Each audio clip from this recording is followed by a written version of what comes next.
If you'd asked me a few months ago how life was going, I probably would have said, not bad. Really? Married for 12 years. Steady IT job. Owned a decent condo downtown. Occasional movie nights, even more occasional gym visits. Pretty much your standard city guy over 30. Name's Alex. My wife? Emily. Emily worked in a big marketing agency. Always sharp, new haircut every few weeks, flawless nails, those fancy oat milk lattes I could never remember the name of. On paper, we had a good thing going. Though, truth be told, something had been bugging me for the past 6 months. Little things. Late nights at the office. Sudden new girlfriends she was always meeting for dinner. More phone time, fewer "how was your day" moments. But I shrugged it off. Maybe she was just stressed. Big client, demanding project. Happens, right? Then came the invitation. It was an email, glossy, corporate, from her company's events team. Spring Gala, join us for an unforgettable evening of networking, music, and celebration. Emily brought it up one night over dinner. You'll come with me, won't you? Plus ones are encouraged. She smiled, that kind of casual, practiced smile you give when you're already half expecting a no. I hesitated. Work had been hell lately, and company parties weren't exactly my scene. But something in her tone, or maybe just that feeling in my gut, made me say, sure. Why not? Looking back, I should have said no. Should have found an excuse. Should have trusted my instincts. Because that party, the gala, was set for a Saturday night, at some swanky rooftop hotel downtown. Formal dress, open bar, live jazz band, the whole 9 yards. A week before, Emily came home with a new dress. Black, sleek, not exactly something she'd worn around me before. She twirled once in front of the mirror, then glanced over her shoulder. You like it? I did. Maybe too much. And that's when the first real thought hit me, who exactly is she dressing for? But I pushed it down. Again. I rented a tux the next day. Told myself, you're being paranoid. It's a party. Go, smile, play the good husband. Yeah. Right. Come Saturday, we were both dressed to the nines. She looked stunning, no denying it. We Ubered to the hotel. I noticed her texting the whole way there, fast, thumbs flying, little smirk on her face. I glanced once. She turned the phone slightly. Work stuff, she said. On a Saturday night? She gave a light laugh. Big launch next week. You know how it is. The hotel was packed. The place screamed money, crystal chandeliers, velvet ropes, a view of the skyline to die for. Emily immediately spotted her crew, marketing types, agency folks, clients. She led me through the crowd with that polished, social butterfly smile. Alex, this is Jenna, our creative lead. And this is Paul from the Boston office. Name after name. Fake air kisses, strong drinks. And then came him. Alex, she said a little too brightly, this is Ryan. He's, our head of strategy. Ryan. Tall, perfectly tailored suit, that easy confidence some guys just radiate. Looked about my age, maybe younger, but already giving off that I run this place vibe. He shook my hand. Firm grip. Maybe too firm. Great to finally meet you, Alex, he said. Emily talks about you. I managed a polite smile. Good things, I hope. He laughed. Of course. Then gave Emily a look. One of those private joke kind of looks. She smiled back, eyes sparkling in a way I hadn't seen in months. Red flag. Big one. But the night rolled on. Drinks flowed. Speeches happened. People danced. At some point, I lost track of Emily. She drifted off with a group to the bar. I wandered a bit, sipped my whiskey, made small talk with some spouses. Then, coming around a corner near the balcony, I caught them. Emily and Ryan. Not doing anything crazy. Just standing close. Too close. Her hand on his arm. His leaning in as he whispered something. She laughed, head back, full smile. They didn't see me. I stood there for a good 5 seconds. Watching. Processing. Then I turned and walked away. Back inside, I found a quiet corner. Saturday. Let it all swirl. The phone, the late nights, the new dress, the work stuff. All the little pieces were falling into place. For the first time, I knew, this wasn't nothing. And I wasn't imagining it. But here's the thing. I didn't storm out. I didn't confront her on the spot. No. I just smiled, straightened my cuffs, and ordered another drink. Because something in me had shifted. And I knew, if the game was on, I was going to play it smart. The rest of the night, I played my part. Smiled when I had to. Chatted with a few people. Posed for a group photo or two. But my head wasn't in it anymore. I was watching. Listening. Tracking every move. Emily floated around the room like she owned it. I noticed she barely checked on me anymore, like I was a prop for the evening. But she kept orbiting Ryan. Always coming back to him. Always standing too close, laughing too long. At one point, I caught her phone on the table while she danced with a group. Locked screen, but a message flashed briefly. See you later. Smirking face, Ryan. That did it. This wasn't just harmless flirting.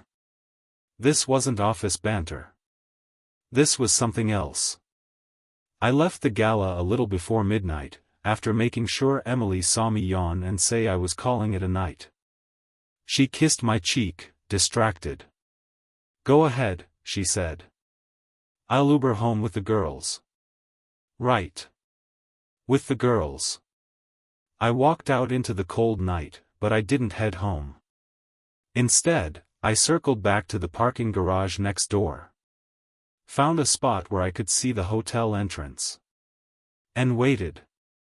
30 minutes later, I saw her, walking out with Ryan. Not with the girls. Not even pretending.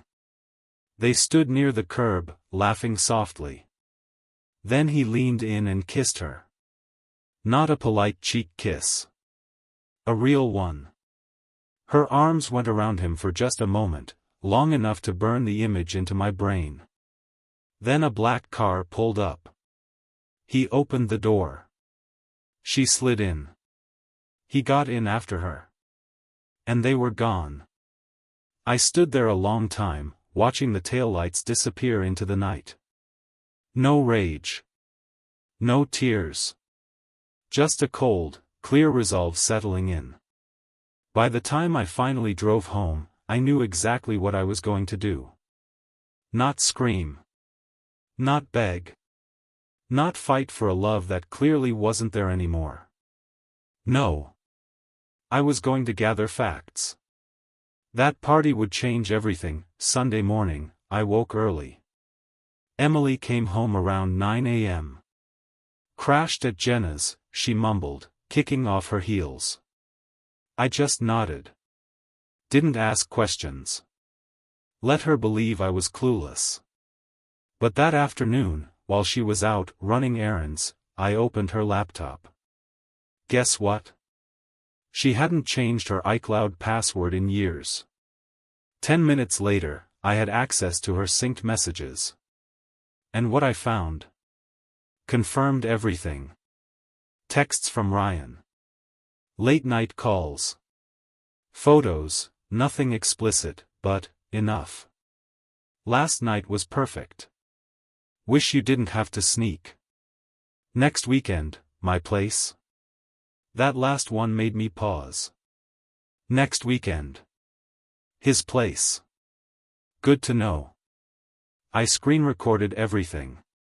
Saved backups to a flash drive. Then wiped my prints and closed her laptop. When Emily came back, I was on the couch watching football. She flopped down beside me, scrolling her phone. Business as usual. But in my head, the game was already on. I wasn't going to confront her, not yet. I wanted more. Proof. Patterns. Timelines. Because if she thought she was playing this smart, she hadn't seen my move yet. The next few days, I played it cool. Business as usual. Work, gym, dinner. Smiles when needed. No awkward questions. Emily noticed, I think. Maybe she expected me to be sulking, acting cold, but I wasn't. I was normal. Relaxed, even. And that threw her off just enough to keep her guard down. Meanwhile, I was busy. First, I called an old buddy of mine, Jake. Jake's an ex-cop turned private investigator. We'd drifted apart after college, but we still traded the occasional text. And right now? I needed someone who knew how to move quietly. We met for coffee. I laid it out, everything I'd seen, what I suspected, what I already had. Jake just nodded. You want confirmation, he said. Yeah, I replied. And dates. Places. Anything I can use. He sipped his coffee. Consider it done. You're not the first guy I've helped out like this. We shook on it. By that afternoon, Jake had planted a GPS tracker under Emily's car. Discreet. Legal, since the car was still registered in my name. And just like that, the game had changed. Wednesday night, Emily was back to her girls' night routine. Dinner with Jenna and Taylor, she said, slipping on those same black heels she'd worn to the gala. I just smiled from the couch. Have fun. 10 minutes after she pulled out of the garage, my phone buzzed. Tracker ping. Heading east, not toward the restaurant she'd mentioned. Instead, straight across town. To Ryan's neighborhood. I watched the little dot on the screen stop 2 blocks from his place. Didn't need to guess. I knew exactly what was happening. Jake had someone tailing her that night, too, just to confirm. Photos arrived an hour later. Emily's car parked outside Ryan's building. Lights on in his apartment. Case closed. But I wasn't finished. No. I wanted this airtight. I spent the next few evenings gathering everything. The text backups from iCloud. The tracker logs. The photos from Jake's guy. Even bank statements, little charges that lined up with the nights she'd worked late or stayed with friends. The pattern was clear now. I could prove, without a doubt, what was happening. But here's the thing, I wasn't out for blood. I wasn't going to torch her life in a fit of rage. No. I was going to control the narrative. And when the time came, Emily wasn't going to see it coming. That Friday night, another text came through Ryan's thread. Can't wait for the weekend. Just us. Finally. That was my green light. I smiled, powered down my laptop, and started planning the next phase. Because if Emily thought this was just another affair she could hide, She was about to learn otherwise. By Saturday morning, everything was in motion. Emily had no clue. She floated around the apartment all smiles, humming while making coffee. Hair done. Nails fresh. Phone lighting up every few minutes, no doubt texting him. Big plans today? I asked casually, sipping my coffee. She blinked, caught off guard for a second. Oh, yeah, spa with the girls. Might stay over at Jenna's again. Right. Of course. Spa. Jenna's. I smiled. Have fun. And that was it. She left around 11 a.m., overnight bag slung over her shoulder. I gave her a good hour head start, then texted Jake. She's on the move. Ping came back fast. Already following. The tracker. Heading the same direction as before, east, across town. Ryan's building again. Jake's guy snapped more photos. Emily parking. Buzzing in. Not leaving. Exactly what I needed. Meanwhile, I had my own errands. First stop. My lawyer, Mark.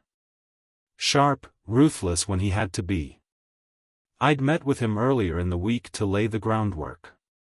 Now I handed over the full package. Tracker data. Text threads. Photos. Financials. And, the cherry on top, timestamps that perfectly lined up. Mark flipped through it all, impressed. You've been busy. Had to be. He leaned back, steepling his fingers.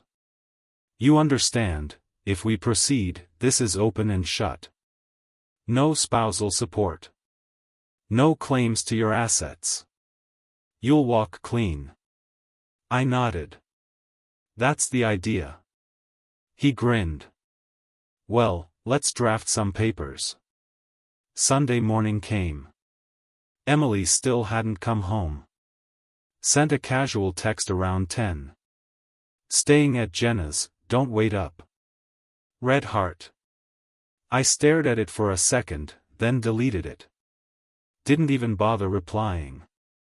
She finally showed up late afternoon, sunglasses on, dressed down, hair in a messy bun.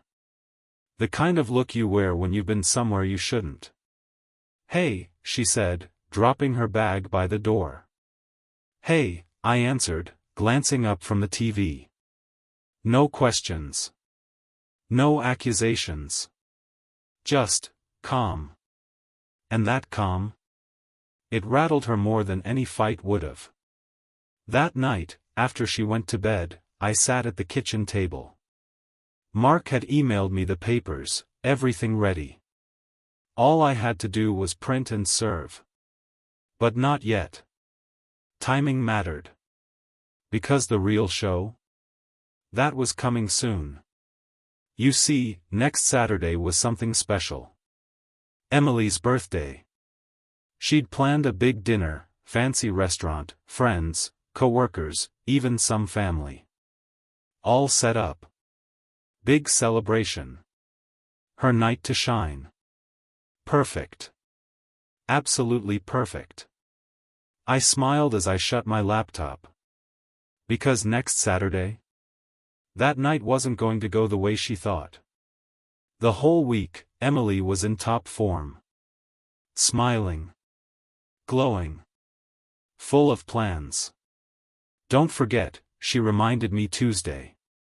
Saturday's dinner. 7 o'clock.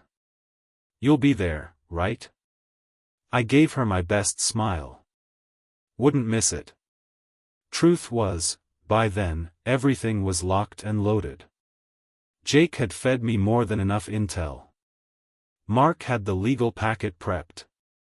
And me? I'd been crafting a little something extra. Saturday arrived. Emily spent most of the day out, hair appointment, makeup, new dress. See you tonight, she called as she rushed out mid-afternoon. I watched her go, calm as a monk. 2 hours later, I grabbed my jacket and the small black envelope sitting on the desk. Then I left. The dinner was at one of those high-end spots downtown, the kind where cocktails cost more than most meals. When I arrived, the place was buzzing. Friends, coworkers, even her parents were there. And, of course, Ryan. He was sitting 2 seats down from Emily, laughing, already too comfortable. I nearly chuckled. The arrogance. Emily lit up when she saw me. "Knew you'd make it," she said, leaning in for a quick cheek kiss. I smiled back. Of course. The first hour was all small talk, drinks, fake laughs. I played my part perfectly. Let them relax. Let them think everything was normal. And when the cake came out, candles lit, the whole table singing, that's when I made my move. The moment the song ended and people were clapping, I stood up. Tapped my glass. "Mind if I say a few words?" I asked, smiling. Emily beamed. Of course. I looked around the table. Took a slow breath. "First off, happy birthday, Emily. You look stunning tonight." Polite applause. She giggled. And second, I reached into my jacket. Pulled out the black envelope. "I have a little gift. Something personal." A few amused chuckles. Emily reached for the envelope, but I held it back just a second. "One more thing," I said. My voice steady. Calm.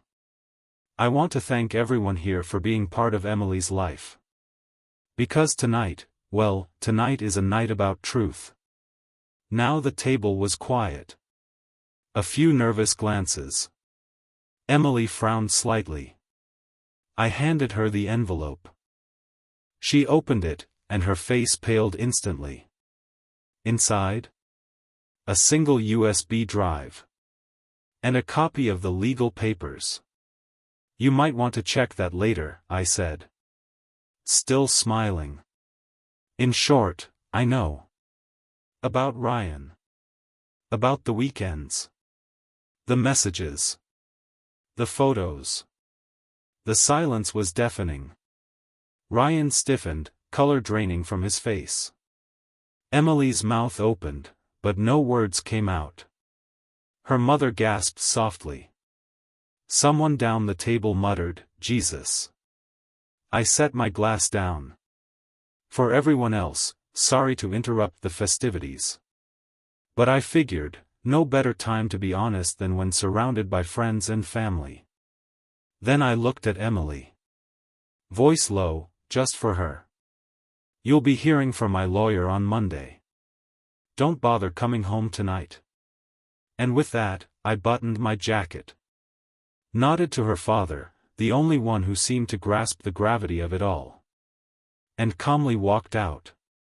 Outside, the night was cool. I took a deep breath. No yelling. No drama. Just truth.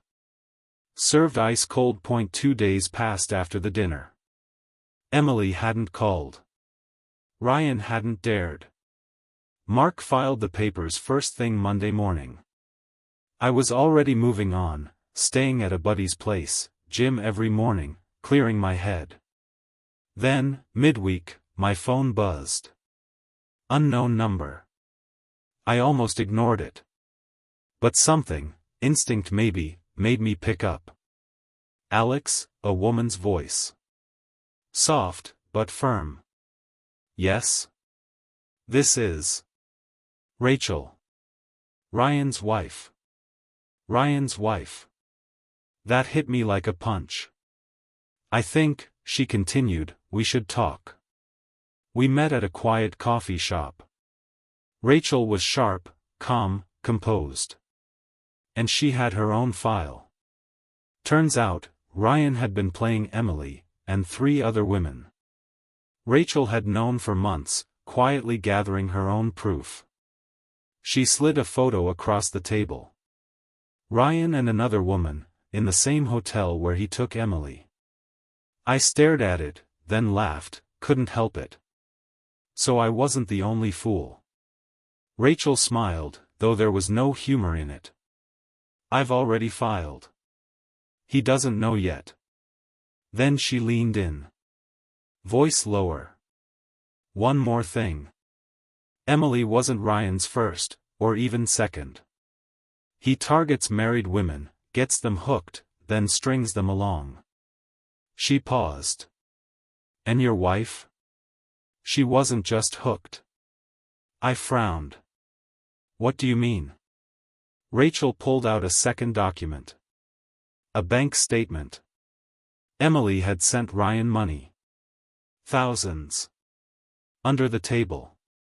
Consulting fees. She'd been funding him. Paying to keep the fantasy alive. I sat back, stunned. All this time, I thought Emily was the one running the game.